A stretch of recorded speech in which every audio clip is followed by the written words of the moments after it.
Ya, selamat sore, saudara sekalian. Shalom, salve. Saya sekarang sedang menuju ke sebuah tempat, akan pergi ke tempat pekerjaan, dan di tengah perjalanan ya saya menyempatkan diri untuk memberi tanggapan terhadap video terakhir daripada Patrice Allegro yang menanggapi saya. Kalau sudah melihat secara keseluruhan videonya itu memang kita melihat seperti biasanya gaya Pak Patrice Allegro ini hanya bisa melakukan berbagai sesat pikir ya, juga hanya bisa mengklaim tanpa data sama sekali. Kalau sudah melihat tanggapan saya yang terakhir terhadap dia, saya memberikan kajian berdasarkan teks-teks suci di mana saya memberikan eksposisi terhadap ayat tersebut dengan menerapkan prinsip hermeneutik, tapi Pak Patrice Allegro sama sekali tidak memberikan tanggapan yang berarti, tanggapan yang serupa seperti apa yang saya sampaikan. Ya, tapi walaupun demikian ya saya tetap akan memberikan respons ya. Ada beberapa poin yang dia sampaikan dalam video tanggapannya itu. Pertama, dia mengatakan bahwa saya ini mengalami kebutaan intelektual karena tidak bisa membedakan antara tradisi Farisi dengan tradisi suci. Tidak bisa membedakan antara tradisi manusia dengan tradisi apostolik. Oke, memang saya sudah buktikan ya bahwa apa yang disebut sebagai tradisi suci dalam gereja Katolik Roma itu sebetulnya tradisi manusia. Saya sudah jelaskan di video sebelumnya ya. Mengapa demikian? Karena memang kalau kita mengkaji lebih dalam berdasarkan teks-teks suci, bahwa tradisi yang mereka anggap sebagai suci itu, misalnya Maria Immaculata, Maria yang diangkat tubuhnya ke sorga, tentang purgatorium, api penyucian, itu semua tidak punya dasar Alkitab.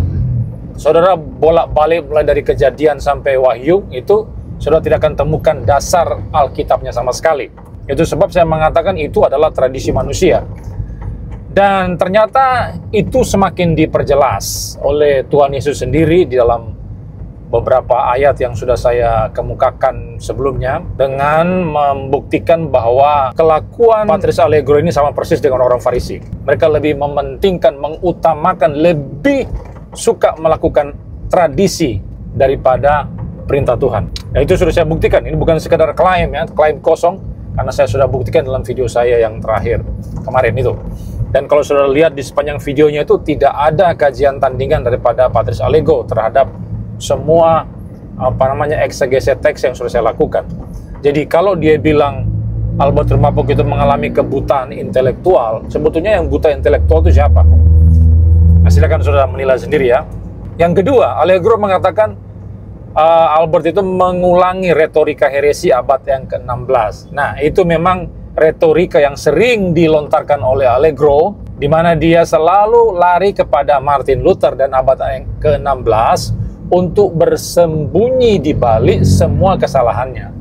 Jadi karena dia sudah tidak punya argumen lagi untuk membantah AR, kemudian dia menarik Martin Luther yang sudah mati ratusan tahun yang lalu, dan juga menunjuk abad 16 sebagai kambing hitam atas semua kisruh antara Katolik versus Protestan selama ini.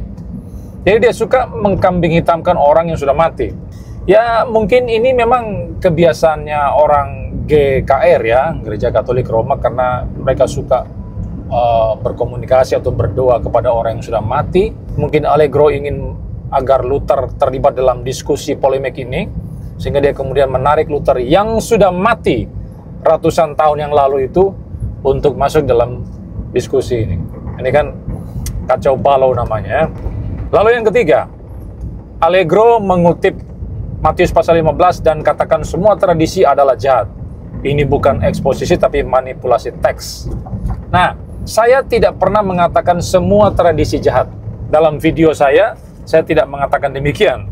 Saya memang mengutip Matius pasal 15 dan juga Markus pasal 7 untuk menunjukkan bahwa Yesus itu lebih mementingkan, Yesus itu lebih mengutamakan kitab suci, mengutamakan firman Tuhan dibanding dengan adat istiadat, dibandingkan dengan tradisi-tradisi ya, manusia. Kenapa? Karena tradisi-tradisi itu bertentangan dengan perintah Tuhan. Itu sebab ketika para Farisi kemudian lebih menonjolkan tradisi, lebih taat kepada tradisi-tradisi mereka ketimbang firman Tuhan, Yesus langsung menghardik mereka pada waktu itu. Yesus langsung menghajar mereka. Itu pelajaran penting saya katakan bagi gereja Katolik Roma, yang juga sama persis dengan orang Farisi, dengan lebih mengutamakan tradisi daripada kitab suci. Saya katakan begitu ya, berarti kesimpulannya Yesus itu lebih meninggikan firman Tuhan di atas tradisi. Nah, persoalannya kan Patris Allegro dan gereja Katolik Roma kan tidak ikut Yesus. Mereka lebih ikut Farisi yang lebih suka kepada tradisi-tradisi manusia. Jadi karena Allegro lebih suka tradisi, lebih mementingkan tradisi ketimbang kitab suci, berarti Allegro sama dengan orang Farisi. Maka tradisi suci yang dianggap suci oleh Patris Allegro itu sebetulnya sama dengan tradisi Farisi. Itu kesimpulan saya, sehingga kalau Allegro mau disebut sebagai anak Tuhan yang baik, pengikut Kristus yang sejati, Allegro mestinya ikut Yesus dong. Karena Yesus lebih memprioritaskan firman Tuhan daripada tradisi manusia. Tapi faktanya Allegro tetap ngotot dengan tradisi sucinya versi Katolik itu. Ya terserah Anda, itu urusan Anda. Itu yang saya maksudkan ya. Jadi saya tidak pernah mengatakan semua tradisi itu jahat. Coba buktikan di mana video saya, kalimat saya seperti itu. Jadi di sini Patris Allegro lagi-lagi melakukan straw man falasi terhadap saya. Dia sudah nggak punya argumen lagi, sudah tidak bisa membantah lagi teks yang dia gunakan 2 Tesalonika 2 ayat 15 untuk mendukung tradisi sucinya mereka. Sudah berhasil saya patahkan dan hancurkan, dan karena dia sudah tidak bisa menjawabnya lagi, lalu dia menyerang AR dengan kesesatan berpikir, sengaja melakukan straw man fallacy. Itulah kebiasaannya Allegro yang terus-menerus dia ulang. Dia melakukan straw man bukan cuma kali ini saja. Di video-videonya yang lain juga dia melakukan hal yang sama. Misalnya ketika kita bahas tentang sola scriptura, dia menyamakan antara sola itu dengan solo. Padahal sudah saya katakan bahwa sola itu tidak sama dengan solo. Nah, kalau kamu tidak ngerti solo itu apa? Nuda. Bahasa Latinnya itu nuda. Nuda itu sama dengan solo. Tapi Allegro ngotot dengan definisi sendiri, mengatakan bahwa sola scriptura itu adalah menjadikan Alkitab sebagai satu-satunya otoritas. Tidak seperti itu. Lagi-lagi dia straw man, dan perbuatannya itu kembali dia lakukan ketika menanggapi video saya terakhir. Ya. Jadi inilah yang hanya bisa dilakukan oleh Allegro, melakukan straw man ketika dia sudah tidak bisa berbuat apa-apa lagi terhadap data teks yang sudah saya hancurkan itu. Nah, sekali lagi, saya tidak pernah mengatakan semua tradisi jahat, karena justru dalam video saya mengatakan, kami Protestan menerima doktrin Allah Tritunggal yang dianggap oleh orang-orang gereja Katolik Roma atau Allegro itu sebagai tradisi. Jadi mereka memasukkan doktrin Allah Tritunggal juga sebagai tradisi suci mereka. Oke, itu kita terima, Protestan menerima. Jadi, tidak semua tradisi yang ditolak Protestan, tapi hanya tradisi-tradisi tertentu. Itu yang saya katakan dalam video saya. Jadi saya tidak pernah menolak semua tradisi yang ada, yang dipercaya oleh gereja Katolik Roma. Jadi sekali lagi, Patris Allegro sedang menggunakan cara-cara yang tidak patut, yang tidak benar, cara-cara licik, hanya untuk mendiskreditkan lawan debatnya yang sudah berhasil menghancurkan argumennya. Jadi karena dia sudah tidak bisa jawab lagi, sehingga dia mulai melontarkan gaya-gaya brutal dengan melakukan straw man fallacy atau ad hominem dan sebagainya terhadap orang yang sudah berhasil menghancurkan posisi Patris Allegro. Inilah kelebihan Patris Allegro ya. Itu yang ketiga. Sekarang yang keempat. Allegro mengatakan Maria Immaculata tidak Alkitabiah menurut AR karena baru jadi dogma abad ke-20. Berarti Alkitab tidak sah karena baru dirumuskan abad yang keempat. Nah, pertama, Allegro mesti tahu Alkitab itu apa? Alkitab itu adalah firman Tuhan, bro.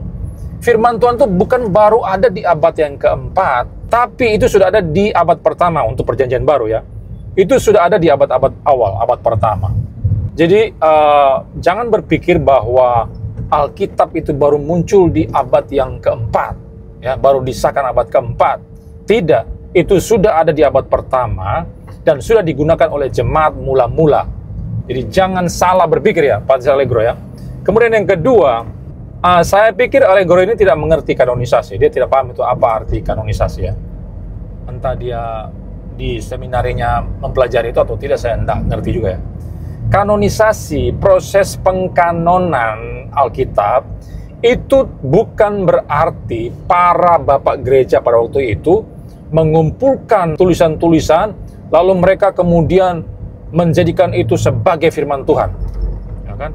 Itu baru dikumpulkan pada abad yang keempat, lalu mereka kemudian menyatakan menerima itu sebagai firman Tuhan. Jadi ada yang bukan firman Tuhan, kemudian disortir, lalu mereka menentukan, oh ini yang firman Tuhan, ini yang bukan firman Tuhan. Tidak, kanonisasi Alkitab bukan seperti itu. Pengkanonan Alkitab itu berarti sebuah peneguhan yang dilakukan oleh bapak-bapak gereja atas firman Tuhan yang sudah ada pada waktu itu, yang sudah digunakan oleh jemaat mula-mula pada waktu itu.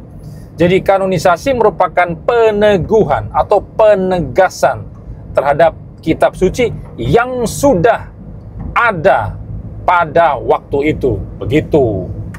Jadi itu bukanlah sebuah tulisan yang baru ditemukan pada abad yang keempat kemudian disahkan menjadi firman Tuhan. Itu salah. Itu bukan kanonisasi namanya. Nah, mengapa bapak-bapak gereja perlu mengadakan konsili untuk kanonisasi Alkitab?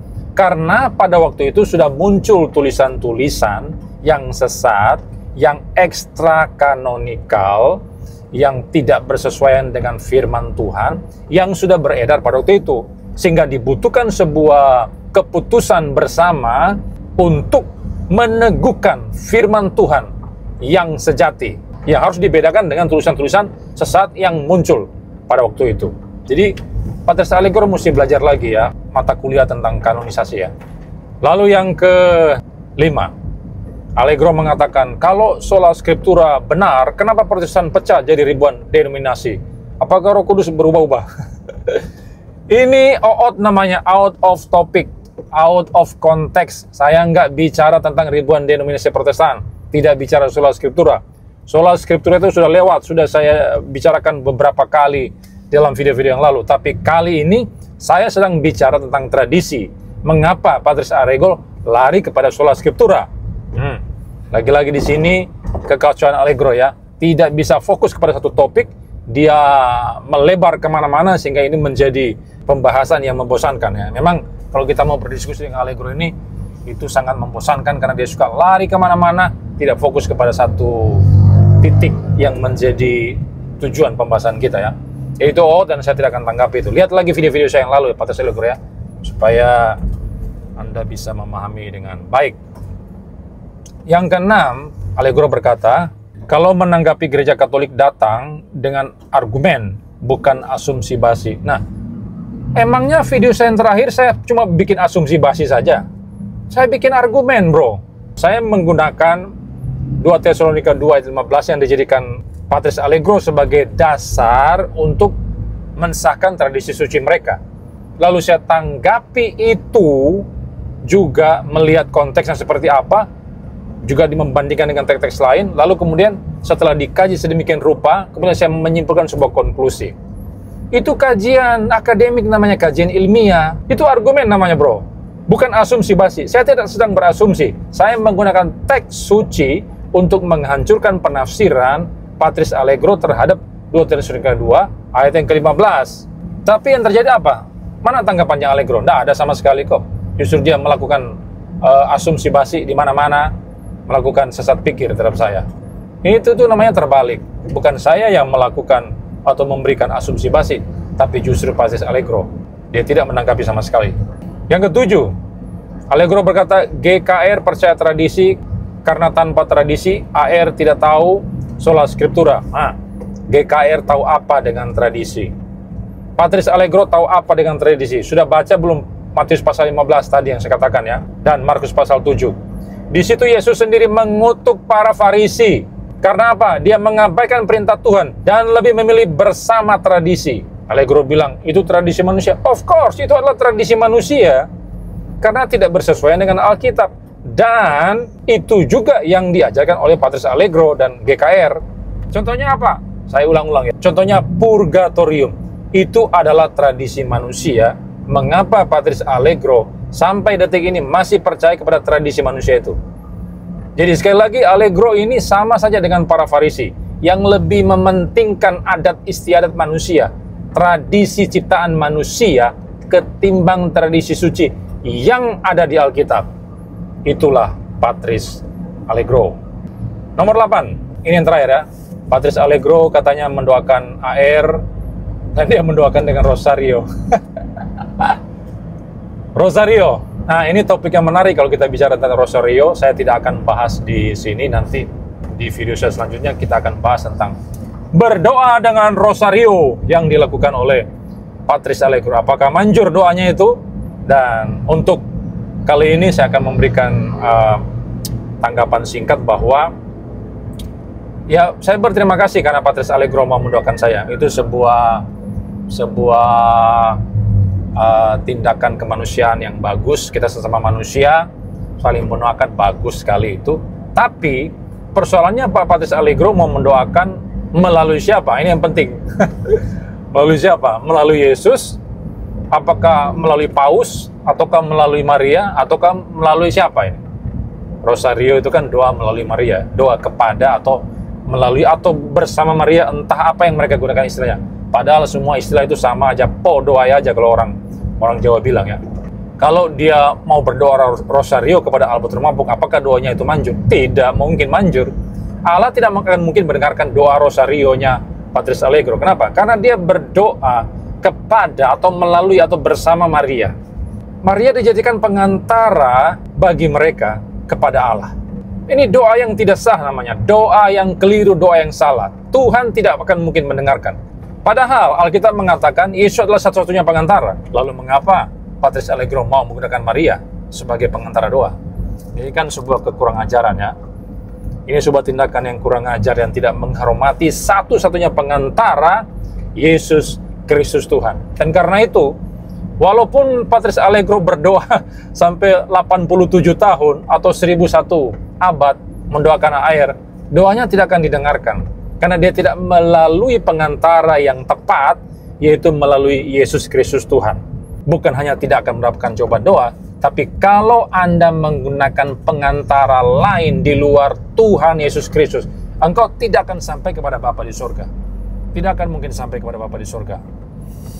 Dan ini bukan hanya berlaku untuk Patris Allegro, tapi untuk semua orang yang ada di dunia ini yang tidak menjadikan Yesus Kristus sebagai pengantara kepada Allah di surga.